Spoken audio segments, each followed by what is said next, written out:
జై శ్రీరామ్. అందరికీ నమస్కారం. వెల్కమ్ టు న్యూస్ అఖండ. నేను మీ కస్తూరి శ్రీధర్. మిత్రులారా, మన దేశంలో వంట గ్యాస్ కోసం దాదాపుగా ఇతర దేశాల మీదనే ఆధారపడి ఉన్నాం. మన దేశానికి కావలసినటువంటి వంట గ్యాస్లో దాదాపుగా 65% వంట గ్యాస్ను ఇతర దేశాల నుంచే దిగుమతులు అయితే చేసుకుంటున్నాం. అవి కూడా గల్ఫ్ దేశాలే కావడం చెప్పాలంటే మన కర్మకు వచ్చింది. మనము ఖతారు, అలాగే United Arab Emirates, Saudi Arabia నుంచి ఈ వంట గ్యాస్ను దిగుమతి అయితే చేసుకుంటున్నాం. ఈ 3 దేశాలు కూడా హోర్ముజ్ జలసంధి ప్రాంతంలోనే ఉన్నాయి. అంటే మనకు వచ్చేటటువంటి ఈ వంట గ్యాస్ అనేది హోర్ముజ్ జలసంధిని దాటి రావాల్సి ఉంటుంది అనమాట. ఇక్కడ హోర్ముజ్ జలసంధి అనేది కీలకమైనటువంటి ప్రాంతంగా ఉంటా వస్తుంది. అయితే ప్రస్తుతం ఇరాన్ కు అలాగే ఇజ్రాయెల్ అమెరికాల మధ్యన యుద్ధం అయితే జరుగుతుంది. ఈ విషయం మీకు కూడా తెలుసు. ఈ యుద్ధం మూలంగా ఇరాను ఈ హోర్ముజ్ జలసంధిని మూసేసింది. అంతేకాకుండా Iran, Saudi Arabia, United Emirates అలాగే ఖతార్లోని గ్యాస్ ఫీల్డ్స్ పైన దాడులు కూడా చేస్తుంది. దీని మూలంగా ఏంటంటే ఈ 3 దేశాలలో వంట గ్యాస్ ఉత్పత్తి చాలా వరకు తగ్గిపోయింది. అసలు ఈ గ్యాస్ ను ఉత్పత్తి చేస్తేనే కదా మనం తెచ్చుకోవడానికి. ఇంక వాళ్ళు ఉత్పత్తి చేయకపోతే ఇంక మనం ఏం తెచ్చుకుంటాము? అవునా కదా? అసలు ఈ వంట గ్యాసే ఉత్పత్తి లేనప్పుడు మనం ఏ విధంగా ఇంకా గ్యాస్ తెచ్చుకోగలుగుతాము? పైగా ఈ యుద్ధం అనేది ఇప్పుడప్పుడే ఆగేటట్టు కనపడటం లే. భవిష్యత్తులో కూడా యుద్ధం మళ్ళీ జరిగే అవకాశం ఉన్నదన్నమాట. ఈ విధంగా తరచుగా ఏంటంటే ఈ హోర్ముజ్ జలసంధిలో యుద్ధాలు జరుగుతూ ఉంటే మన పని అయితే ఖాళీ అయిపోతుంది. మనం అనేక ఇబ్బందులు కూడా ఎదుర్కోవాల్సి వస్తుంది. మన దేశ వృద్ధి రేటు కూడా దెబ్బతింటుంది.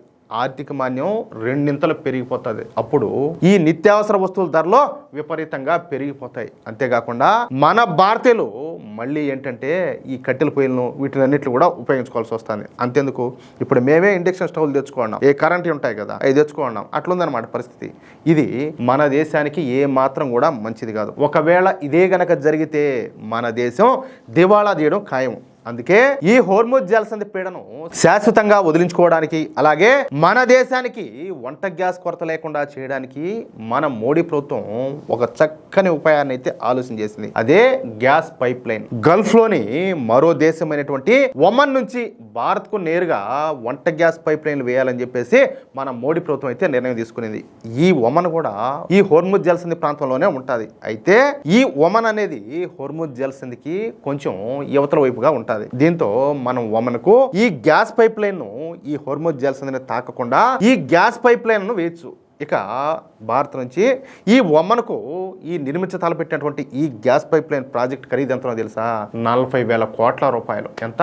40,000 కోట్ల రూపాయలు. ఈ పైప్ లైన్ ప్రాజెక్టును సౌత్ ఏషియా గ్యాస్ ఎంటర్ప్రైజెస్ అనేటటువంటి సంస్థ అభివృద్ధి చేస్తుంది. ఇది ఒమన్ నుంచి నేరుగా గుజరాత్ తీరానికి అరబిక్ సముద్రం అడుగు భాగం ద్వారా గ్యాస్ అయితే సరఫరా చేస్తుంది. ప్రస్తుతం ఏంటయ్యా అంటే ప్రపంచ చమురు అలాగే ఈ గ్యాస్ రవాణాలో కీలకమైనటువంటి స్ట్రెయిట్ ఆఫ్ హోర్ముజ్ వద్ద తరచుగా ఈ ఉద్రిక్త పరిస్థితులు అయితే చోటు చేసుకుంటున్నాయి. కానీ ఈ పైప్ లైన్ ద్వారా ఆ సమస్యాత్మక ప్రాంతంలో పని లేకుండా నేరుగా మనమైతే గ్యాస్ను పొందొచ్చు. నౌకల ద్వారా ఈ లిక్విడ్ న్యాచురల్ గ్యాస్ దిగుమతి చేసుకోవడం కంటే పైప్ లైన్ ద్వారా ఈ గ్యాస్ తెచ్చుకోవడం చాలా చౌక. దీనివల్ల ఏంటంటే భారత్కు సంవత్సరానికి సుమారుగా 7,000 కోట్ల ఆదా అయ్యే అవకాశం కూడా ఉండాలి. చూడండి, భారత్ తన గ్యాస్ అవసరాలలో దాదాపు 60% దిగుమతులపైనే ఆధారపడుతుందని చెప్పుకున్నాం కదా.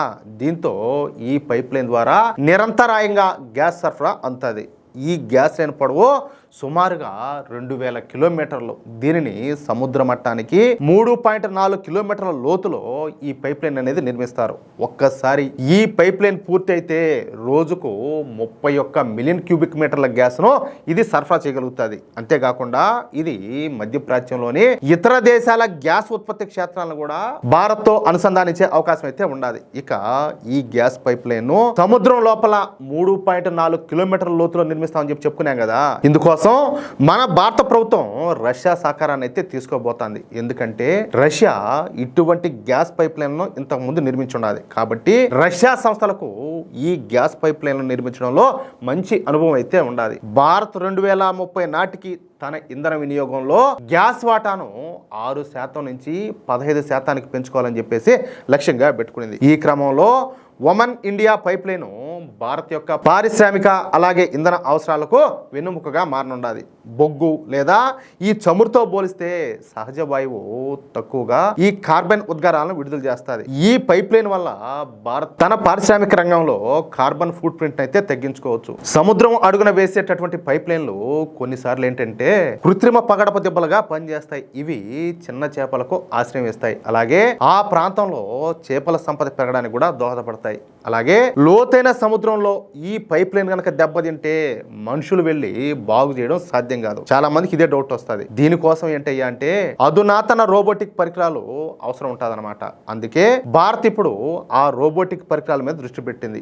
ఈ పైప్ లైన్ అందుబాటులోకి వస్తే మన భారత్కు కేవలం ఇంధన భద్రత మాత్రమే కాదు, ఆర్థికంగా కూడా లాభం అయితే చేకూరుతుంది. నౌకల ద్వారా తెచ్చేటటువంటి ఎల్ఎన్జి కంటే ఇది చౌక కాబట్టి మనకు ఏడాదికి 7,000 కోట్ల రూపాయలకు పైగా ఆదా అవుతుందని చెప్పేసి ఒక అంచనా అయితే ఉండాలి. అంటే మనకి ఒక పక్కన నిరంతరం గ్యాస్ సరఫరా అవడమే కాకుండా మన దేశానికి పెద్ద ఎత్తున డబ్బులు కూడా ఆదా అవుతాయన్నమాట. అది విషయం అయితే మిత్రులారా, మన దేశ భద్రత, ఆర్థిక మూలాలు అలాగే అంతర్జాతీయ వ్యూహాలకు సంబంధించిన ఇలాంటి మరెన్నో ఆసక్తికరమైన నిజమైనటువంటి విశ్లేషణల కోసం మన న్యూస్ అఖండ ఛానల్ని ఇప్పుడే సబ్స్క్రైబ్ చేసుకోండి. ఈ సమాచారం ప్రతి ఒక్కరికి చేరే విధంగా తప్పకుండా ఈ వీడియోను లైక్ చేసి ప్రతి ఒక్కరికి షేర్ చేయండి. Oman India gas pipe line project పైన మీ అభిప్రాయాన్ని కింద కామెంట్ రూపంలో మాకు తప్పనిసరిగా తెలియజేయండి. జై శ్రీరామ్, జై హింద్, భారత్ మాతాకి జై.